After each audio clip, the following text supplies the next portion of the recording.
Hello students, और आप सभी का एक नई वीडियो में स्वागत है। हम आज की इस वीडियो में बात करने वाले हैं एक नए टॉपिक के ऊपर, और टॉपिक बहुत ही इंपॉर्टेंट है। कुछ लोग इसको इंपॉर्टेंस नहीं देते हैं, तो उन सभी के लिए वीडियो बहुत इंपॉर्टेंट होने वाला है। तो आपको सिंपली 2 स्टेप करने हैं। पहला, वीडियो पूरा देखना, ठीक है, बीच में छोड़ के मत जाना और फिर कहना भाई कि आपने गलत बता दिया, भैया आपने गलत बता दिया मुझे।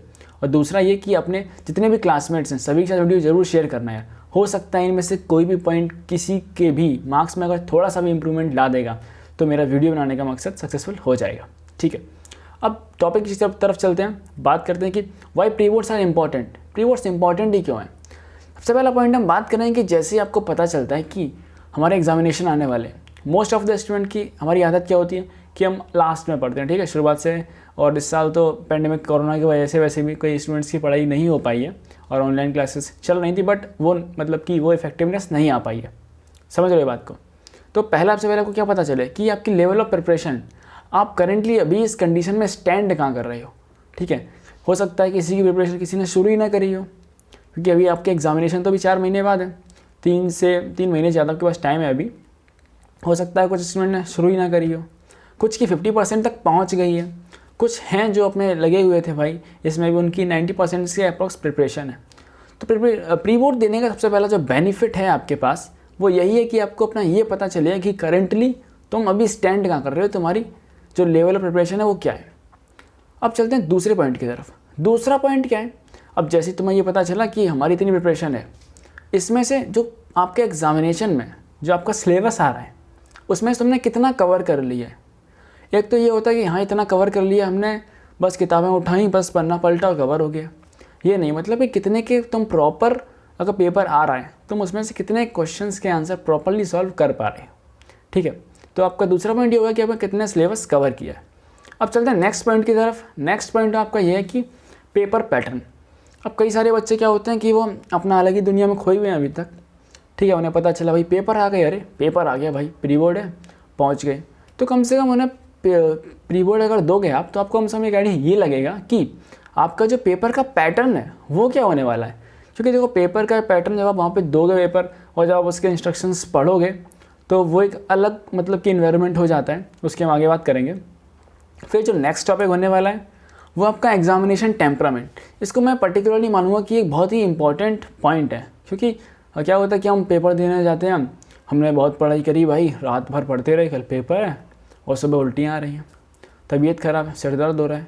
तो आपको इन सब चीज़ों को भी देख के चलना पड़ेगा। ठीक है, कि कहीं किसी को स्ट्रेस है, भाई कल पेपर है मेरा, ठीक है, उसके लिए आपको अगर कोई आपको पर्सनली कोई टॉपिक में वीडियो चाहिए, आपको कोई प्रॉब्लम है तो आप उसको कमेंट कर सकते हैं, या फिर आप मेरे को इंस्टाग्राम पे डीएम भी कर सकते हैं। मेरी इंस्टाग्राम आईडी आपको डिस्क्रिप्शन बॉक्स में मिल जाएगी। अब हम बात करते हैं नेक्स्ट पॉइंट के ऊपर। नेक्स्ट पॉइंट है क्या कि फैमिली विद एग्जाम कंडीशंस। भैया इससे क्या मतलब, देखो इससे ये मतलब है कि जैसे ही मतलब कि तुमने क्लासरूम की तरफ बढ़ते हो ना, और जैसे टाइम कम होता है तुम्हारा जो स्ट्रेस है ना वो बढ़ता चला जाता है कि भाई पेपर आने वाला है। ठीक है, जब आप प्री बोर्ड दोगे ना तो आप इन चीज़ों को फील करोगे। तो क्या है कि जब अगर आप प्री बोर्ड नहीं दोगे और डायरेक्टली बोर्ड में पहुंच जाओगे तो जो एग्जामिनेशन कंडीशन होती है कि हाँ पेपर आया, ठीक है, कुछ पल आपको कुछ टाइम मिलता है 15 मिनट, फिर आपने उसको रीड करा, तो आपको एक स्ट्रेटजी बना के चलना पड़ता है। ठीक है, कि पहले पेपर मिलेगा तो पेपर में क्या रीड करना है, पेपर में हमें कैसे सॉल्व करना है, तो उसके बाद आपको अलग से वीडियो मिल जाएगा पेपर कैसे सॉल्व करना है। फिर हम बात करेंगे नेक्स्ट टॉपिक की, नेक्स्ट पॉइंट की। नेक्स्ट पॉइंट क्या है कि लेवल ऑफ एग्जामिनेशन। अब लेवल ऑफ एग्जामिनेशन से क्या कि जब आपका प्री बोर्ड है और आपका जो बोर्ड एग्जामिनेशन वो अप्रॉक्सीमेशन में बात करें लगभग सेम लेवल का बनाया जाता है, जिससे आपको ये पता चल जाए कि आपने अभी तक जो पढ़ाई करी है और आपने अभी तक सैम्पल क्वेश्चन पेपर लगाए हैं, ठीक है, और जो आपका बोर्ड एग्जामिनेशन आने वाला है उसका लेवल क्या रहने वाला है। ठीक है, आपको जो लेवल है उसका एक बहुत अच्छा आइडिया लगा सकते हो आप प्री बोर्ड के एग्जामिनेशन से। अब हम नेक्स्ट पॉइंट की बात करते हैं। तो नेक्स्ट पॉइंट है आपका जो कि बहुत इंपॉर्टेंट पॉइंट है, ये टाइम मैनेजमेंट ड्यूरिंग एग्जामिनेशन। कई बार क्या होता है कि हम पेपर देने बैठ गए, ठीक है, हमें सिलेबस पूरा आता है। मोस्ट ऑफ द जो कुछ ऐसे, मेरे भी कुछ ऐसे दोस्त रहे हैं कि जिनको आता सारा कुछ था बट उनको पेपर छूट जाता है, क्योंकि आपको वहाँ पे क्या क्या मेंटेन करना है। देखो, पहली चीज़ आपकी हो जाती है स्ट्रेटेजी, आपको पेपर किस तरह सॉल्व करना है भाई। तो पेपर वो सभी के लिए सेम है, किसी को कम आता है, बट कोई बच्चा कम आते हुए भी ज़्यादा नंबर ले आ रहा है। वो कैसे ले आ रहा है कि उसको पता है ना कि पेपर कैसे सॉल्व करना है, उसकी स्ट्रेटेजी हो सकता है सही हो। अब जैसे कि हो सकता है कि इसने कोई लॉन्ग आंसर था, उसने वो पहले किया क्योंकि वो ज़्यादा बड़ा था, ठीक है, उसको वो पूरा सही से आता था। अब कुछ बच्चे इसके पीछे पड़ जाएंगे कि हम सीक्वेंस से सॉल्व करेंगे, या हो सकता है कि किसी बच्चे ने बहुत ही सिस्टमेटिक वे में आंसर शीट अपनी लिखी हो तो उसको उसके नंबर कुछ एक्स्ट्रा मिल गए हो सकता है कि आपने भी same number of question solve किए थे बट आपने जम्बल्ड वे कर दिया। तो मे पॉसिबल कि एग्जामिनेशन के सामने से टीचर जो है आपको चेक कर रहा है उसके सामने से कई सारी कॉपीज़ निकलती हैं, हो सकता है कि आपका एक आधा क्वेश्चन छूट गया, तो लास्ट में घाटा किसका हुआ? आपका हुआ ना भाई। अब चलते हैं अगले पॉइंट की तरफ। अगला पॉइंट क्या है, जिसको मैं मानता हूँ बेसिकली आप प्री बोर्ड के अंदर जितनी अपनी स्ट्रेटजीज़ है ना सभी को टेस्ट कर सकते हो जाके। जितनी तुमने अभी तक स्ट्रेटजीज बनाई कि हाँ पेपर को हम ऐसे सॉल्व करेंगे, इस तरीके से सॉल्व करेंगे, आगे से, पीछे से, बीच में से उठा के। अब अगर आप चाहें तो मेरे को कमेंट कर सकते हैं, तो मैं आपके लिए प्रॉपर स्ट्रेटजी बना दूंगा जिसके बेसिस पे अगर आप उसको फॉलो करेंगे तो आपके जो नंबर है वो कहीं से कम नहीं होंगे, ठीक है, कम में आप ज़्यादा प्रोड्यूस कर पाओगे। How to write answer sheet, आपको आंसर शीट कैसे लिख रहे हो? देखो पेपर आया, किसी ने क्या करा भाई, किसी ने बस शुरू हो गया लिखना। एक प्रॉपर वे को अगर फॉलो करोगे तो वहाँ से आपको मार्क्स बढ़ने के चांसेस रह जाते हैं, मार्क्स आपके बढ़ सकते हैं इस तरीके से भी। नेक्स्ट पॉइंट की अगर हम बात करें तो ये कि देखो आपने प्री बोर्ड दिया, ठीक है, तो मैं ये पता चला कि तुम्हारा कितना सिलेबस कवर्ड है, कितनी प्रिपरेशन है, तुम्हारी क्या स्ट्रेटजी है, ओके, आपकी क्या स्ट्रेटजी इस चीज़ के ऊपर। फिर फाइनल आपके मार्क्स जब आपको पता चलेंगे, आपका पीटीएम होगा, आपको पीटीएम में कॉपी देखने को मिलेगी वहाँ पे। फिर क्या भैया, कॉपी देखने को मिलेगी, डांट खाने को मिलेगी। देखो डांट पे ध्यान मत दो, डांट उस पर तो उसकी अभी मैं बात नहीं कर रहा, वो डांट तो आपको मिलेगी भाई, नंबर नहीं है ना, डांट तो मिलेगी, उसकी बात नहीं कर रहे। दूसरी पॉइंट की बात करते हैं।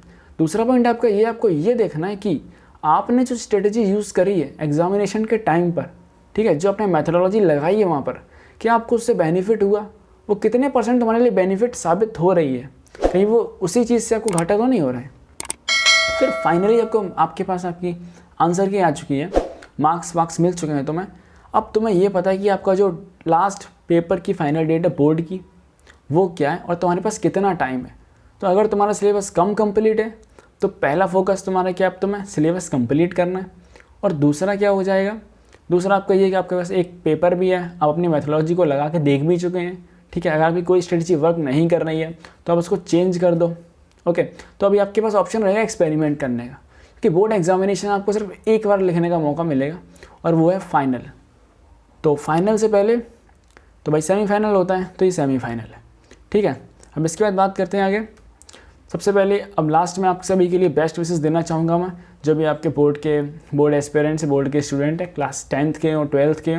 और लास्ट में आपको ये बात ज़रूर बोलना चाहूँगा कि जो 10th के स्टूडेंट्स हैं ना, वो बोर्ड के एग्जामिनेशन में बहुत ही केयरफुली दीजिए, क्योंकि आपने अभी तक एक बार भी बोर्ड एग्जामिनेशन नहीं दिया है।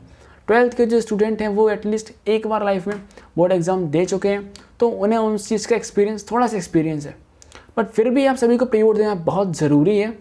और मैं सबसे यही बोलूँगा कि आप अपने सारे दोस्तों में ये वीडियो फैला देना यार, बिल्कुल आग की तरह, क्योंकि हो सकता है किसी को भी एक आधा पॉइंट से अगर उसका मतलब लाइफ में कुछ इंप्रूवमेंट होता है तो बहुत बड़ी बात है यार ये। सो वीडियो देखने के लिए धन्यवाद, और चैनल को सब्सक्राइब करना मत भूलना। ऐसी बहुत सारी वीडियो आप सभी के लिए लेके आता रहूँगा मैं। और आपका अगर कोई सा भी डाउट है, कमेंट या पर्सनली मेरे से बात करना चाहते हो तो आपको डिस्क्रिप्शन बॉक्स में मेरे सारे सोशल मीडिया के लिंक्स मिल जाएंगे, या फिर आप मेरे को कमेंट बॉक्स में कमेंट करके बता सकते हो।